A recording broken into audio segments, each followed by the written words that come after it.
hari ini seperti apa untuk mediasi? Ya, jadi untuk hari ini sebenarnya kita hanya perbaikan gugatan ya.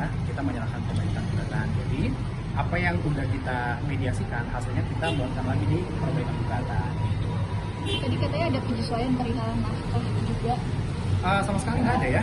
Artinya gini, kita kan udah sepakat ya di ruang mediator nafkahnya, makanya hakim memerintahkan kita untuk memasukkan hasil mediasi di gugatan seperti itu. Nafkah untuk 3 orang ya, itu udah ada 25 juta per bulan. Nah sekarang kalau misalnya dari pihak tergugat merasa ada perubahan lagi, itu hak mereka.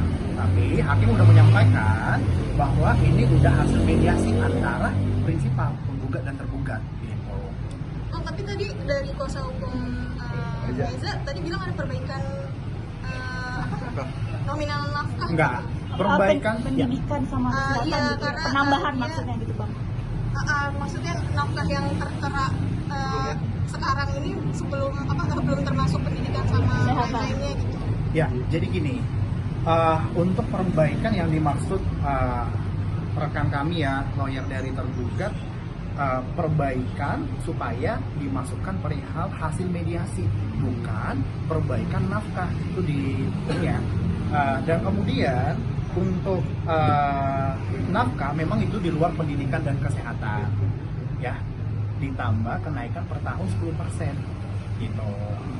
Kalau perlu disebutkan Bang, penghasilan nafkah disesuaikan dengan penghasilan Mas Eja. Betul, karena Mas Eja merasa sanggup, makanya dia okein di mediasi, ya kan? Karena kan nggak ada keterpaksaan dan masing-masing pihak kan menandatangani hasil mediasi gitu loh. Karena ada pemberian rumah juga untuk anak-anak Bang. Sejauh ini nggak ada. Bang, kalau boleh tahu nominal berapa sih kalau untuk per anak per bulannya?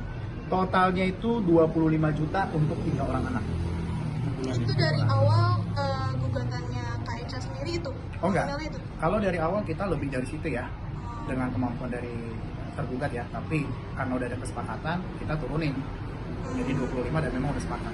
Tapi untuk Kak Echa sendiri maksudnya oke untuk itu karena kan pasti banyak kebutuhan-kebutuhan. Karena sudah oke, makanya sudah tanda tangan dua belah pihak. Tapi kan tadi disebutkan kalau Enza akan memberikan sandang kepada Enza. Nah, untuk di Jakarta mungkin Abang sudah mengetahui atau seperti apa yang dari pihak Enza sendiri? Belum kita aminkan lah ya. Berarti Kak Meza belum tahu ya mau ada rencana untuk dikasih rumah sama Bang Eza? Belum ada, nafkah aja juga dioke. Tapi seperti apa nih Bang? Mungkin dari pihak Enza kan ternyata kan sudah ada niatan untuk memberikan rumah baru ya kan di Jakarta di daerah Cibubur juga agar mungkin bisa bertemu dengan anaknya lebih mudah. Seperti apa nih Bang? Ya seperti apa ya, maksudnya dilakukan aja sih ya. Kalau kita mau yang baik-baik mah kita aminin. Kayaknya ada rencana mungkin mau pindah di Medan kah atau seperti apa? Atau bakal ke Jakarta lagi? Akan ke Jakarta lagi. Bang, kalau untuk kami sendiri mungkin dari awal ke sekarang nih mungkin tidak pernah data apa sampai di titik untuk baru tidak akan mendatang. Karena pada prinsipnya, prinsipal kan perlu hadir di mediasi aja ya, karena lawyer kan udah mewakili. Paling nanti kalau misalnya pemeriksaan saksi, klien kami akan hadir memberikan support ke saksi boleh, tapi nggak diwajibkan. Ada pesan nggak untuk sidang hari ini dari kayaknya sendiri?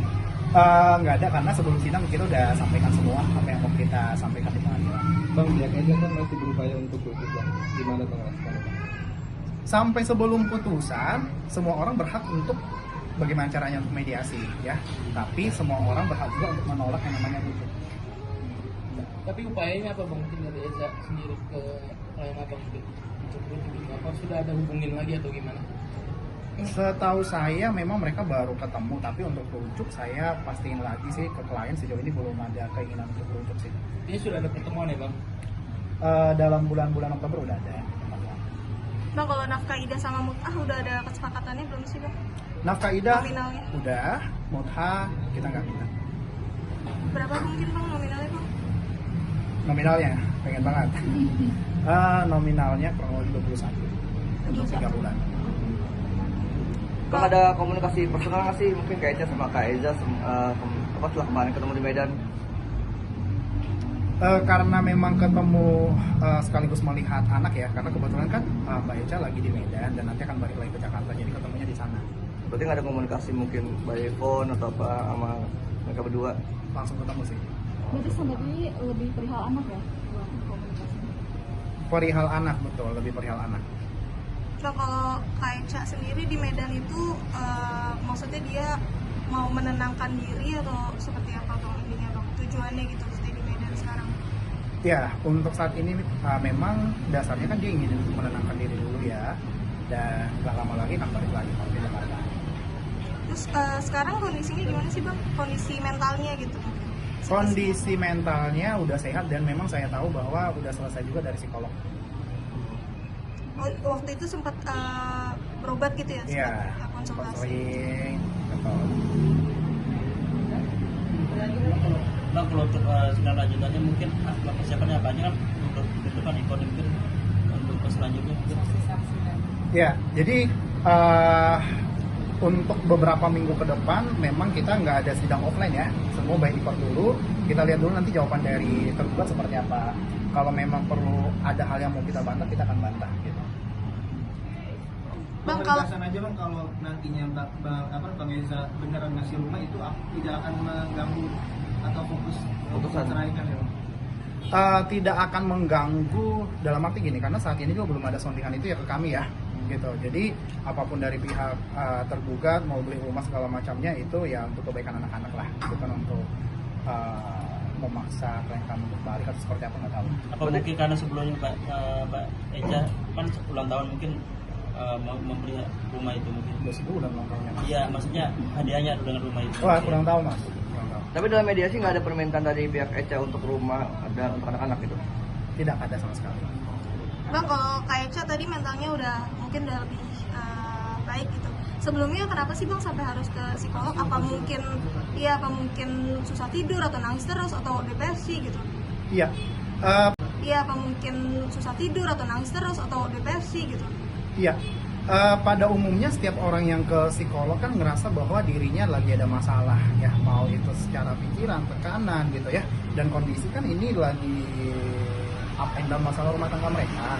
Salah satunya yang dibawakan ke konselingnya itu ke psikolog gitu, untuk bisa dapat healing terapi lah. Tapi udah pernah belum sih Bang Kak Eca sama Bang Eza ini berdua ke psikolog gitu? Psikolog pernikahan mungkin? Sepengetahuan saya sih belum pernah ya. Sepengetahuan saya belum pernah. Karena dari klien kami ngerasa bahwa udah di titik yang nggak bisa lagi melanjutkan hubungannya, makanya dia sambil minta bantuan ke psikolog. Alasan gugatnya apa sih Bang? Udah banyak ya kemarin ya. Udah nggak sanggup Mungkin, lagi lah bertahan. banyak simpang siur mungkin Bang. Mungkin Iya, alasan poinnya mungkin apa? Karena apa? Kan tiba-tiba cerai gitu. Iya, karena ini udah masuk pokok perkara sih sebenarnya ya Mas. Jadi kami hanya bisa menyampaikan ya tidak sanggup lagi untuk bertahan ya dalam pernikahan kurang lebih 7 tahun. Udah ngerasa cukup lah. Udah beberapa kali mediasi, udah beberapa kali dikasih kesempatan gitu. Dan udah akhirnya bukan cerai. Berarti ada kesalahan yang berulang-ulang ya, makanya udah di titik kayak Pasti, karena ibaratnya gini, lagu kan dikasih kesempatan aja hanya 3 kan? 1 kali kau sakiti hati dimaafkan, 2 kali, 3 kali, 4 kali ya lah, Ran. Bang, terakhir Bang mungkin bisa nggak juga kalau Kak Eca mungkin mungkin mengasih statement apa mungkin kalau Abang sebagai pengacara mungkin bisa nggak? Kayaknya sekarang belum Mas. Belum bisa.